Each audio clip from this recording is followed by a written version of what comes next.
Good morning guys, જીનકુસ mini વ્લોગમાં તમારું સ્વાગત છે. અને મેં પી લીધી છે ચા અને મમ્મીએ મારી માટે બનાવી દીધું છે ટિફિન વગેરેલા ભાત, જે મારા બહુ ફેવરેટ છે. મારે જવાનું હતું હોસ્પિટલ, તો પપ્પા મને મૂકવા આવતા હતા અને રિક્ષામાં બેઠેલા છોકરા જોતા હતા કે આ દીદી શું કરી રહ્યા છે.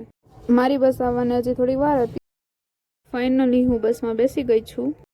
સવારમાં બસની બારી પાસે બેસીને કંઈક અલગ જ સુકૂન મળે છે.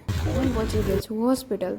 જાડુને કંઈક કામ હતું એટલે અમે જ આવે છીએ 8મા માળે, ને અમે લિફ્ટની રાહ જોઈએ છે, કેમ કે 8મા માળે ચાલીને તો જવાય નહીં.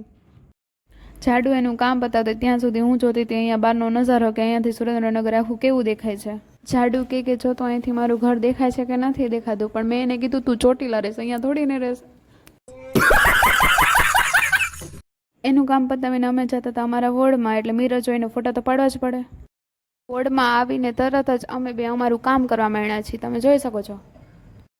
આ કામ લાગે છે સહેલું, પણ છે બહુ અઘરું. અમારે બેને કઢાવવાના હતા રિપોર્ટ, એટલે અમે કેસ કઢાવીને ચાવી સેમ્પલ દેવા માટે. કહેતા તો કહેવાય ગયું કે એમ નથી બીક લાગતી, પણ બીક કેટલી લાગે છે મને જ ખબર છે. ને આ મને પાછી બેઠા બેઠા કોમેડી કરાવે છે. રિપોર્ટ તો કઢાવતા જતા રહ્યા, પણ મારું 10 ml જેટલું લોહી લઈ લીધું. એમ એક તો હોય ઓછું અને એમાં 10 ml જેટલું લોહી લઈ લીધું. થેન્ક યુ દોસ્તો. લાઇક કરો, કમેન્ટ કરો અને શેર કરો, અને મારી ચેનલને સબસ્ક્રાઈબ કરવાનું ભૂલતા નહીં. તમારે કઈ ટાઈપના વ્લોગ જોઈએ છે તે મને કમેન્ટ કરીને જરૂર જણાવજો.